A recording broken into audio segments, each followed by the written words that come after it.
Professor Manoj Jha. शुक्रिया madam, शुक्रिया आपके वहाँ होने के लिए भी। बस मैं आपके माध्यम से ये कहना चाहूँगा कि इतिहास में, संसदीय लोकतंत्र के इतिहास में ऐसे क्षण आते हैं जब ये कहना मुश्किल हो जाता है, जो मीडिया के लोग पूछते हैं बाहर, आइज और नोज। ये मसला यस और नो का नहीं है माननीय उपसभापति जी, ये मसला हमारे देश की तारीख से जुड़ा हुआ है। ये मसला इस बात से जुड़ा हुआ है जो प्रधानमंत्री जी ने अभी बीते दिनों सेंट्रल हॉल में कहा था, कैनवस बड़ा होगा, आकृति बड़ी होगी। बड़ा कैनवस है लेकिन आकृति छोटी गढ़ी जा रही है और ये इतिहास स्मरण करेगा, ये मैं आपके माध्यम से कहना चाहता हूं। अब नारी शक्ति वंदन अधिनियम, मुझे तो समझ में नहीं आया कि ये लेजिस्लेशन है या किसी तरह का धार्मिक ग्रंथ की एक उसका शीर्षक है, क्योंकि बचपन से पढ़ता आया इस देश में, जब आपकी सरकार बीजेपी की सरकार नहीं थी, जत्र नार्यस्तु पूज्यन्ते रमन्ते तत्र देवता। पता नहीं देवता रमन करते हैं कि नहीं, लेकिन हमने इस श्लोक के बावजूद महिलाओं का मोलेस्टेशन देखा, घरेलू हिंसा देखी, सबसे ज्यादा रेप परिवार नाम की संस्था में देखा, जिसका आंकड़ा खुद सरकार देती है। तो मुझको लगता है ये जो विरोधाभासी चरित्र है हमारे देश का, इस विरोधाभासी चरित्र पर भी बात होनी चाहिए। आज काफी सारी महिलाएं हैं, पत्रकार भी इस दर्शक दीर्घा में, इनको भी ये कहना चाहता हूं कि हमारे कुछ सरोकार हैं। इस देश में ऐसा नहीं चल सकता कि एक तरफ ये श्लोक पढ़ा जाए और दूसरी तरफ हम उस जुबान को छोड़ दें जो संविधान से आती है। मैडम, संविधान राइट्स की बात करता है, अधिकार की। हमारी वोकैबुलरी को क्या होता जा रहा है? अधिकार दया की श्रेणी में नहीं आएगा, लेकिन पूरा का पूरा जो टेक्सचर देखता हूं वो दया की श्रेणी में बात होती है। अधिकारों की बात कभी दया से नहीं होगी। माननीय deputy chairman ma'am, chairperson ma'am, sorry, as per the delimitation commission 2008 हमारे पास जो सीट्स हैं 412 जनरल सीट्स, 84 एससीज, 47 एसटीज। अब हम क्या कर रहे हैं इस बिल के माध्यम से, 84 और 47 के अंदर 1/3 कर रहे हैं। क्या यह अन्याय नहीं है? एग्जिस्टिंग सीट्स में नहीं, जो 33% आ रहा है उसके अंदर, जिसका आंकड़ा अभी के हिसाब से 136 सीट बैठता है, उसमें एससी, एसटी और ओबीसी की व्यवस्था हो। क्योंकि देखिए, मैं आपके माध्यम से कहूं, हर महिला को बहुत मुश्किल से आगे बढ़ना पड़ता है, ये आप भी जानती हैं। और खास करके पिछड़े वर्गों की महिलाएं, अनुसूचित जाति जनजाति की महिलाएं, उनका डिप्रिवेशन और वल्नरेबिलिटी बाकियों से ज्यादा होती है। हैंड होल्डिंग करने के लिए कोई नहीं होता है, हैंड होल्डिंग करने के लिए कोई नहीं होता है। अगर आप पहुंची तो बिना हैंड होल्डिंग के, लेकिन उन पिछड़ी जाति की महिलाओं का क्या, जिनके हैंड होल्डिंग के लिए ना हमारे धर्म ग्रंथों में कोई व्यवस्था है और ना आज की समकालीन बातचीत में कोई व्यवस्था है। रेटोरिकली हम कुछ भी कह दें, मेरा सिर्फ आपके माध्यम से कहना होगा कि हमारी पार्टी, आज मैं स्मरण कर रहा हूं, हमारे राष्ट्रीय अध्यक्ष लालू प्रसाद यादव जी, भगवतिया देवी, कई लोग जानते होंगे, पत्थर तोड़ने वाली महिला थी, पत्थर तोड़ने वाली। हम ना सहबो गाली भैया, हम ना सहबो गाली। वहां से, गया से निकल करके वो संसद तक पहुंची। क्या उसके बाद भगवतिया देवी आ पाई, फूलन देवी आ पाई? वो इसलिए नहीं आ पाई कि हम आपको दोष नहीं देते हैं, हमारी व्यवस्थाएं संवेदन शून्य है। मैं तो आग्रह करूंगा तमाम साथियों को, आप किसी भी दल में हो, आज एक बार उससे बाहर निकल करके सोचिए। ये ऐतिहासिक क्षण सचमुच ऐतिहासिक होगा अगर हमने आज इतिहास को व्यापक कैनवस पर देखा, जो प्रधानमंत्री जी कहते हैं। और प्रधानमंत्री जी की कथनी और करनी में फासला नहीं होना चाहिए, और यह फासला इसलिए नहीं होना चाहिए कि बड़े दूर फासले पे लोग खड़े हैं, अत्यंत पिछड़ी जातियों के लोग। मैडम, आप, अगर आपके माध्यम से मेरी बात पहुंच रही हो, तो आज मैं आग्रह करूंगा तमाम साथियों से, चिंता न करिए दलीय व्हिप की। दलीय व्हिप समाज की व्यवस्था पे भारी होना चाहिए, इसलिए मैंने कहा समर्थन विरोध नहीं, आज भी मौका है इसको सेलेक्ट कमेटी में भेज करके एससी एसटी और ओबीसी को इनकॉर्पोरेट किया जाए। नहीं, आज हम नहीं करेंगे, हम ऐतिहासिक गुनहगार होंगे। मैं यकीन के साथ कहता हूं, बाहर लोग वॉच कर रहे हैं, कहेंगे कि तुमने क्या किया, ये व्यवस्था ऐसे नहीं बदली जाती है। तो मैं आपसे आग्रह करूंगा आपके माध्यम से कि अपने दायरों से अलग होकर के आप जब ओबीसी की बात करते हैं तो ये रेटोरिक से आगे बढ़ना चाहिए, हमारी चिंताओं में आना चाहिए। ये नहीं होगा कि बाबा साहब भीमराव अंबेडकर को माला भी पहनाए और उनकी बात को आत्मसात न करें। ये जो फर्क हमारे इसमें आ रहा है, इससे कई तरह के विरोधाभास का जन्म हो रहा है।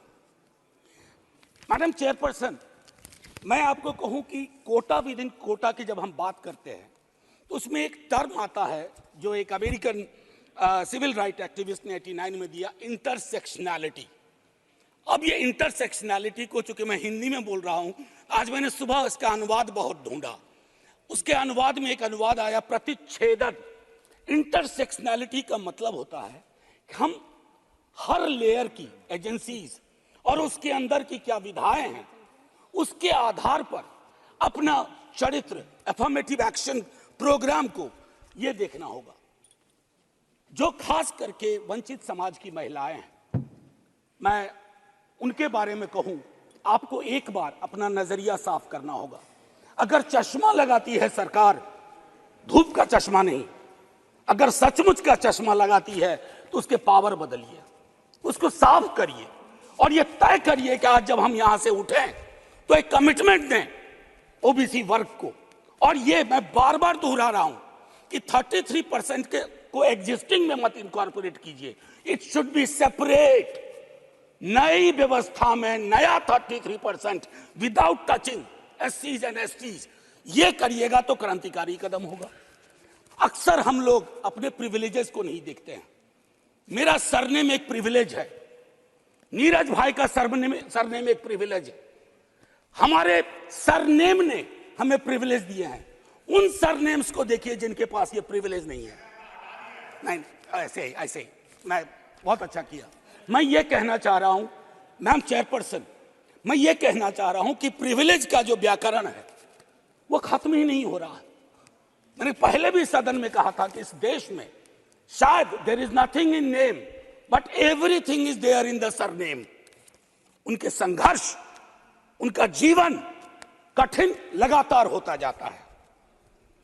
और एक ऐतिहासिक तथ्य बताऊं, 31 में बेगम शहनवाज और सरोजनी नायडू ने संविधान बनने से बहुत पूर्व इक्वल रिप्रेजेंटेशन की बात की थी। हम काहे को अटके पड़े हैं 33 पर? मेरी तो समझ में नहीं आ रहा कि 33 के साथ क्या रिश्ता है हमारा। ये 50 क्यों नहीं हो सकता, ये 55 क्यों नहीं हो सकता? आपका पूरा का पूरा वर्ग चरित्र बदल जाएगा। आप नहीं चाहते हैं कि भगवतिया देवी यहां आए? हमेशा एक खास सरनेम, मैं तो बार बार कह रहा हूं कि जो अलग अलग दलों में भी हैं, अगर वो पहुंचे हैं यहां तक अपने संघर्ष से, तो उनको आज ये आवश्यकता है, उनको ये भरोसा दिलाया जाए कि ऐसी कोई चीज आगे नहीं होगी, सबके लिए खुलेगा। आपकी ये जो नई पार्लियामेंट है हमारी, ये रंगीन ज्यादा होगी। इंद्रधनुष में कई रंग होते हैं। हम ये कौन सा बिल ला रहे हैं जिसमें ब्लैक एंड व्हाइट के बाद शेड्स ऑफ ग्रे भी नहीं है? अगर हमारा उद्देश्य डिपेंडिंग ऑफ डेमोक्रेसी है तो कदम उस दिशा में बढ़ाने होंगे। मैंने पहले भी कहा था कि 2010 में हमारा रिप्रेजेंटेशन देखिए, उसमें हमने SC, ST, OBC and minorities की बात की थी। और हम इसलिए नहीं कर रहे हैं, हम चाहते हैं कि वर्ग चरित्र बदले। संसद सचमुच में प्रतिनिधित्व की संस्था बने जिसमें सबके आकार हों, सबकी शक्लें हों। ये ना हो कि एक प्रभुत्व वर्ग का उस पर हमेशा उस पर छाप रहे। अब मैं कहूं कि अभी जातिगत जनगणना कल शाम के बाद, मैम चेयरपर्सन, अब मैं आपका अटेंशन चाहता हूं। कल शाम के बाद इस देश में लोकसभा में बिल पास हुआ, उससे ज्यादा इस बात की चर्चा हो रही है ओबीसी के साथ नाइंसाफी हुई। इस बात की चर्चा हो रही है कि जातिगत जनगणना पर क्यों ब्लॉक किया जा रहा है। और मैं ये कह रहा हूं, हमारे सीएम नीतीश जी और तेजस्वी जी डिप्टी सीएम, उन्होंने जातिगत सर्वेक्षण कराया। 28 अगस्त को मेरे पास दोनों एफिडेविट है। पहली एफिडेविट कौन लेके गए? सरकार। तुषार मेहता खड़े होते हैं, सॉलिसिटर जनरल, ये कहते हैं कि state government can not do any activity like census और एक्टिविटी अकिन टू सेंसस। लेकिन शाम तक जब अप्रोर होता है, दूसरी एफिडेविट आती है, कहती है गलती से वो पैराग्राफ लग गया था। सरकारें ऐसी गलतियां नहीं करती हैं, ये मानस करवाता है, ये प्रेजुडिस माइंड करवाता है। मैम चेयरपर्सन, बस ज्यादा नहीं लूंगा। मैंने कई संशोधन दिए हैं मैडम चेयरपर्सन, मैंने कई संशोधन दिए हैं। उन संशोधनों पर भी सरकार विचार करे। हाथ जोड़ के कहता हूं, आपका कुछ भी नहीं बिगड़ेगा। हृदय विशाल रखना चाहिए। छोटे मन से, आप ही के बड़े नेता कह गए थे, छोटे मन से कोई बड़ा नहीं होता। कैनवास पे बड़ी लकीर खींचिए। और मैं आखिरी में एक बात कह के खत्म करूंगा कि गले मिलकर गला दबाने की कोशिश ना हो। मैम चेयरपर्सन, 1 मिनट, एक कविता लेके आया था, उसके पहले गले मिलकर गला ना दबाइए। और ये कविता पढ़ के खत्म करूंगा और जय हिंद बोल दूंगा। ये ओम प्रकाश वाल्मीकि जी का है। इसमें जो प्रतीक हैं वो किसी जाति विशेष के लिए नहीं है, क्योंकि हम सब के अंदर एक ठाकुर है जो न्यायालयों में बैठा हुआ है, विश्वविद्यालयों में बैठा हुआ है, संसद की दहलीज को वो चेक करता है। तो कविता कुछ यूं है। चूल्हा मिट्टी का, मिट्टी तालाब की, तालाब ठाकुर का। भूख रोटी की, रोटी बाजरे की, बाजार खेत का, खेत ठाकुर का। बैल ठाकुर का, हल ठाकुर का, हल की मूठ पर हथेली अपनी, फसल ठाकुर की। कुआं ठाकुर का, पानी ठाकुर का, खेत खलिहान ठाकुर के, गली मोहल्ले ठाकुर के, फिर अपना क्या, गांव, देश, शहर। और मैं फिर से क्लैरिफाई करता हूं, वो ठाकुर मैं भी हूं, वो ठाकुर संसद में है, वो ठाकुर विश्वविद्यालयों में है, वो ठाकुर विधायिका को कंट्रोल करता है। इस ठाकुर को मारो जो हमारे अंदर है। जय हिंद मैम, जय हिंद। धीरे धीरे से मेरी जिंदगी में आना, धीरे धीरे से दिल को चुराना। नमस्कार, मैं अनुराधा पौडवाल 26 नवंबर को पैनोरामा स्टार सीजन 6 के कार्यक्रम में पूर्णिया बिहार आ रही हूँ। मुझे पैनोरामा ग्रुप के निर्देशक संजीव मिश्रा जी ने बुलाया है। तो हम सब मिलते हैं पैनोरामा ई होम्स में शाम 7 बजे। नमस्कार। अगर ये वीडियो पसंद आई और वह बिहार के राजनीति और बिहारियत से सरोकार रखेनी तो सब्सक्राइब बटन दबा के चैनल के सब्सक्राइब कर ली। ओजे एगो घंटी बा, ओकरा बटन दबा देला से कुल सटीक और मारक खबर रुआ मुफ्त में मिल जाई। अगर रुआ पत्रकारिता के हमनी के नया प्रयोग में सहयोग कर चाहतानी तो ज्वाइन बटन दबा दी। पेटीएम नंबर नोट कर ली 9386816700। धन्यवाद।